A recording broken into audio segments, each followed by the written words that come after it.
A maioria das pessoas acredita que está investindo. Na prática, está apenas apostando. Elas passam horas tentando descobrir qual ação vai subir, qual setor vai explodir, qual país vai crescer mais ou qual ativo está prestes a disparar. O raciocínio quase sempre segue a mesma lógica: encontrar a próxima grande oportunidade antes dos outros. O problema é que essa forma de pensar, apesar de extremamente comum, é também uma das maneiras mais eficientes de fragilizar uma carteira de investimentos no longo prazo. Porque, quando investir vira uma sequência de apostas, o risco começa a se acumular silenciosamente, muitas vezes sem que o próprio investidor perceba. Existe, porém, uma maneira completamente diferente de pensar em investimentos.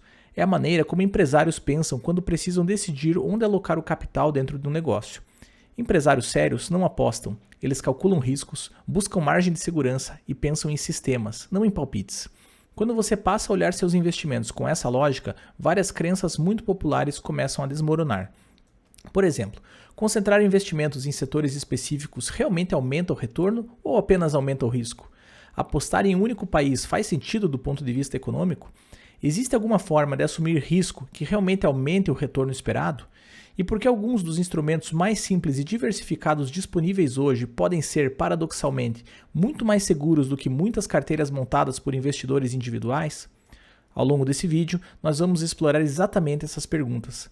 Vamos entender a diferença entre risco que realmente é remunerado e risco que simplesmente não faz sentido assumir. Vamos ver por que a concentração em setores ou países costuma fragilizar carteiras. Vamos discutir o papel do fator valor como uma forma sistemática de aumentar a margem de segurança. E, principalmente, vamos falar sobre algo que quase nunca é discutido: a construção de uma arquitetura de investimentos. E aqui vale uma observação importante. Esse tipo de raciocínio, arquitetura patrimonial, risco compensado, diversificação estrutural, quase nunca é explicado de forma organizada na educação financeira tradicional. A maior parte do conteúdo disponível ensina a escolher ativos ou a tentar prever o mercado. Muito raramente alguém mostra como estruturar um sistema de investimentos completo. Foi exatamente por isso que eu organizei esse modelo de raciocínio em uma formação completa sobre finanças e investimentos. Nela eu explico, passo a passo, como estruturar uma arquitetura patrimonial sólida, desde os fundamentos econômicos por trás das decisões, até a forma prática de construir uma carteira robusta no longo prazo. Então, se ao longo do vídeo você perceber que quer entender essa lógica com mais profundidade, a formação existe exatamente para isso. Mas antes de falar sobre a estrutura de carteira, precisamos entender como empresários realmente pensam risco. No imaginário popular, empresários são vistos como pessoas que gostam de risco. Na prática, empresários bem-sucedidos evitam risco desnecessário, eles assumem risco calculado. Antes de alocar capital, tentam entender duas coisas: qual é o risco envolvido e qual é o retorno esperado por assumi-lo. Mais importante ainda, estruturam decisões de forma que, mesmo quando algo dá errado, o que inevitavelmente acontece, o impacto seja limitado. É aqui que entra um conceito central: margem de segurança. Nenhum empresário sério toma decisões contando com o cenário perfeito. Pelo contrário, ele estrutura projetos que continuam fazendo sentido mesmo se parte das premissas falhar. Isso significa evitar pagar caro demais, evitar dependência de uma única variável e evitar estruturas frágeis. Em investimentos, o princípio é exatamente o mesmo. Não se trata de prever o futuro com precisão, mas de estruturar decisões que continuem razoáveis, mesmo quando o futuro não sai como esperado. Existe ainda um terceiro elemento fundamental: visão sistêmica.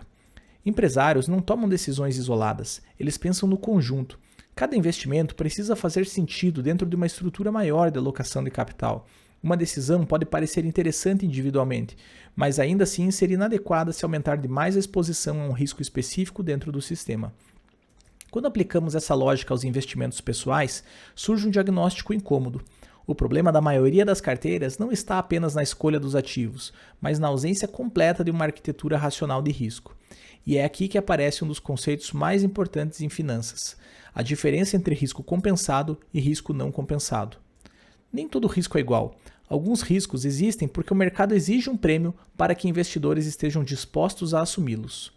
Outros apenas aumentam a volatilidade da carteira sem elevar o retorno esperado. Em outras palavras, mais risco sem mais retorno. O exemplo clássico de risco compensado é investir em empresas. Ao comprar ações, o investidor se expõe a incertezas reais, ciclos econômicos, competição, mudanças tecnológicas. Por assumir esse risco, historicamente recebe um retorno médio maior do que em títulos públicos. Já o risco não compensado funciona de maneira diferente.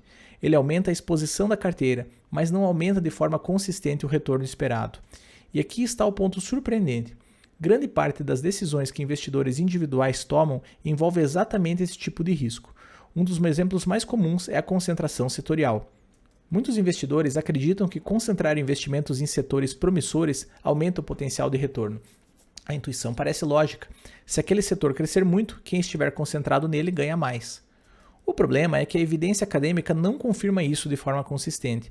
Concentrar uma carteira em um único setor aumenta a exposição a riscos específicos, mudanças regulatórias, ciclos de oferta e demanda ou disrupções tecnológicas.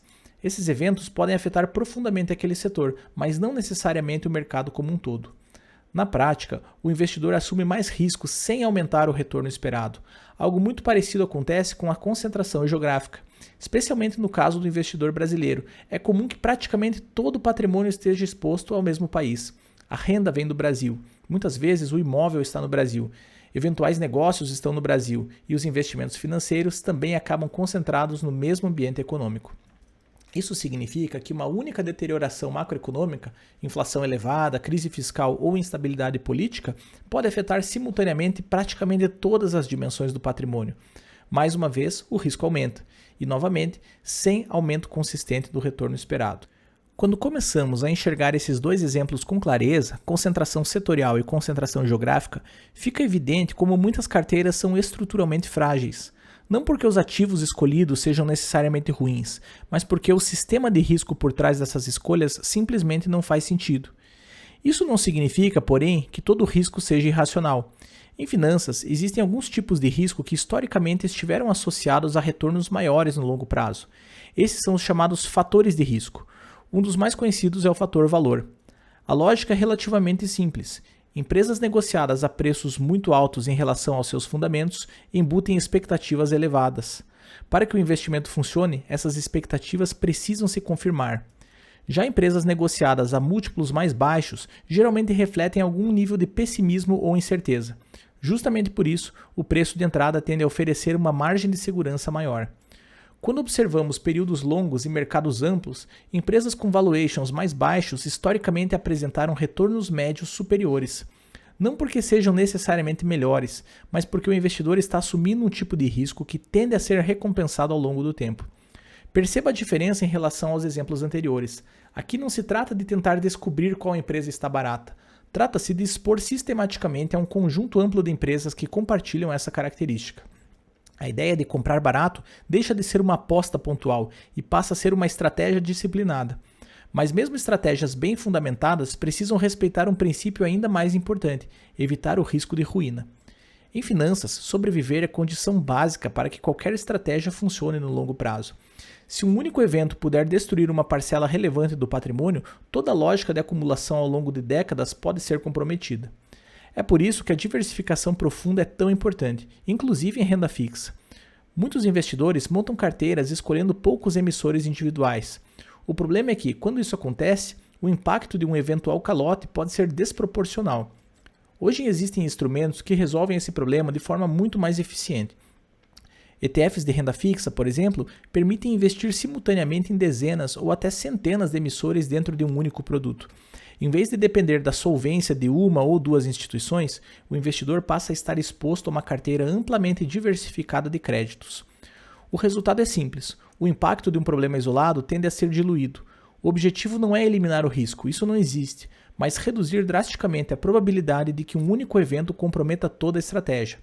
Mas existe um ponto ainda mais importante do que escolher ativos ou fatores de risco. O verdadeiro diferencial de um investidor que pensa como empresário está na construção de uma arquitetura de investimentos. Empresários não tomam decisões de capital do zero todos os meses. Eles constroem um modelo de alocação que orienta decisões futuras. Uma vez que essa estrutura está definida, cada nova decisão deixa de ser uma aposta e passa a ser apenas a execução de um sistema. Em investimentos pessoais, a lógica é a mesma. A arquitetura patrimonial define como o capital será distribuído entre diferentes classes de ativos, geografias e fontes de risco compensado. Quando essa estrutura está clara, o investidor não precisa prever o mercado, nem caçar oportunidades a cada movimento de preço.